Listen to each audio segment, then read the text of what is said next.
સુરતના લિંબાયતમાં ધોળે દિવસે યુવકની હત્યા થઈ હતી. પ્રેમ પ્રકરણમાં યુવકની હત્યા કરવામાં આવી હોવાનું સામે આવ્યું હતું.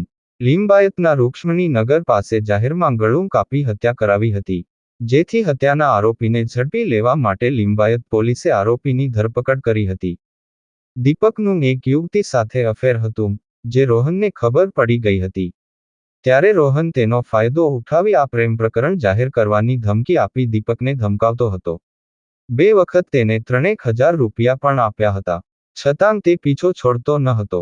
લિંબાયત પોલીસે આરોપીની ધરપકડ કરી વધુ તપાસ શરૂ કરી હતી.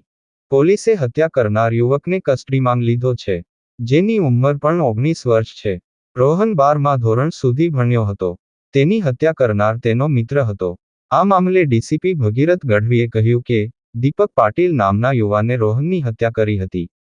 ચપ્પુ વડે ઘા ઝીંકી હત્યા કરાઈ હતી. હાલ પોલીસ તપાસ ચાલી રહી છે.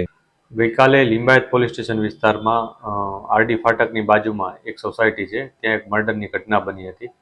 આ ઘટનામાં જે આરોપી છે દીપક પાટીલ, એની પોલીસે ધરપકડ કરી છે. આરોપીની પોતે જે ભોગ બનનાર છે એની સાથે એની મિત્રતા પણ હતી. એને એકબીજાને સારી રીતના પરિચયમાં હતા. અને ભોગ બનનાર છે એ પોતાના મામાને ત્યાં આવ્યો હતો. ભોગ બનનાર પોતે ડિંડોલીના રહેવાસી છે અને પોતાના મામાને ત્યાં ગઈકાલે આવ્યો હતો સવારના પોરમાં. એ સમયે આરોપી અને ભોગ બનનાર બે ભેગા થયા હતા. બંને વચ્ચે વાતચીત થઈ હતી અને આ વાતચીત બાદ જે આરોપી છે એને ચપ્પુથી આનું હત્યા નિપજાવી હતી. પોલીસે ખૂબ જ ટૂંકા ગાળામાં આરોપીની ધરપકડ કરી છે અને જે પણ એવિડન્સીસ હોય એ જે પણ એવિડન્સીસ છે એ અમે અત્યારે મેળવી રહ્યા છીએ. આ ઉપરાંત જે પણ અમને વિગતો મળે છે એના ઉપર અમે કામગીરી કરી રહ્યા છીએ. જે પણ વિટનેસ છે એના નિવેદનો પણ લઈ રહ્યા છીએ. સર, મર્ડર કરવાનું કારણ શું હતું?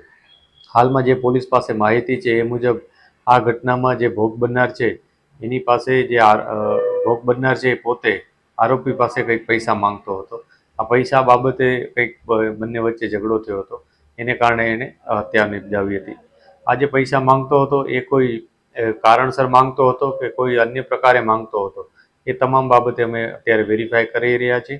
ઇન્વેસ્ટિગેશન એ જ દિશામાં ચાલુ છે અત્યારે કે કઈ રીતના અને શું કામ આ પૈસા માંગતો હતો અને કેટલા રૂપિયા અત્યાર સુધી અમે આપ્યા હતા. સર, આરોપી શું કરે છે અને એનું કોઈ બેકગ્રાઉન્ડ છે? જે આરોપી છે એ અત્યારે 1 વર્ષથી અહીંયા રહે છે એના માસીની ત્યાં, અને એ પોતે પહેલાં મહારાષ્ટ્ર રહેતો હતો. એના અત્યારે જે માહિતી છે એ મુજબ જે આરોપી એક્સટર્નલ અભ્યાસ પણ કરે છે અને અહીંયા જે માર્કેટ વિસ્તાર છે એમાં અત્યારે રેગ્યુલર કામમાં જાય છે અને સમયાંતરે પરીક્ષા આપતો રહે છે. એ પ્રકારની માહિતી પોલીસને મળી છે. આરોપીને કોઈ ગુનાહિત આ બાબતે પણ અમે વેરીફાઈ કરી રહ્યા છીએ કે આરોપી કોઈ અન્ય ગુના સાથે સંકળાયેલ છે કે નહીં, અગાઉ એના વિરુદ્ધ કોઈ અરજી થઈ હતી કે નહીં, અથવા એણે પોતે કોઈ અરજી કરી હતી કે નહીં, એ બાબતે પણ અમે તપાસ કરી રહ્યા છીએ. હાલ નાની વાતોમાં નાના યુવાનો હત્યા જેવા મોટા ગુના આચરી રહ્યા છે. ત્યારે આ બધા સંજોગોમાં માતા પિતા પરિવારજનો સાથે સ્થાનિક આગેવાનો જો આવી સમસ્યાઓનો શરૂઆતથી સમાધાન કરાવે તો હત્યા જેવી ઘટનાઓ નહીં બને. 33,33,444. સુરતમાં ફરી નકલી ચીજવસ્તુઓ બનાવતી ફેક્ટરી ઝડપાઈ છે. શહેરના સરથાણામાં કંપનીએ પોલીસને સાથે રાખી દરોડા પાડ્યા છે.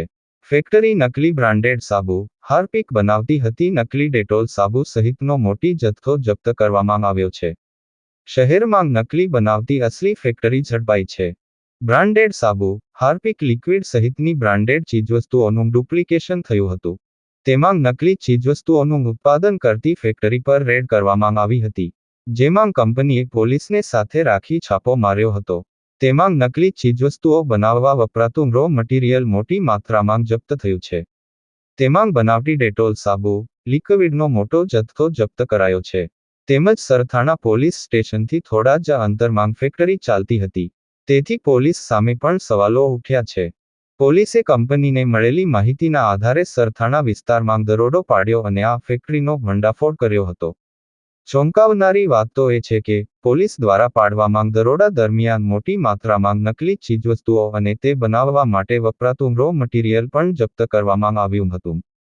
આ નકલી ફેક્ટરીમાં બનાવટી ડેટોલ સાબુ અને લિક્વિડના મોટા પાયે જથ્થાનો પણ પર્દાફાશ થયો છે. જે લોકોના આરોગ્ય માટે ખતરનાક છે. ચોંકાવનારી વાત એ છે કે આ ફેક્ટરી ખોરાક અને ઔષધ નિયંત્રણ તંત્રની મંજૂરી વિના ચાલતી હતી. આ ઘટનાએ તંત્રની કાર્યક્ષમતા પર સવાલો ઊભા કર્યા છે અને આવા ગેરકાયદેસર કૃત્યો અટકાવવા માટે કડક કાર્યવાહી કરવાની જરૂર છે.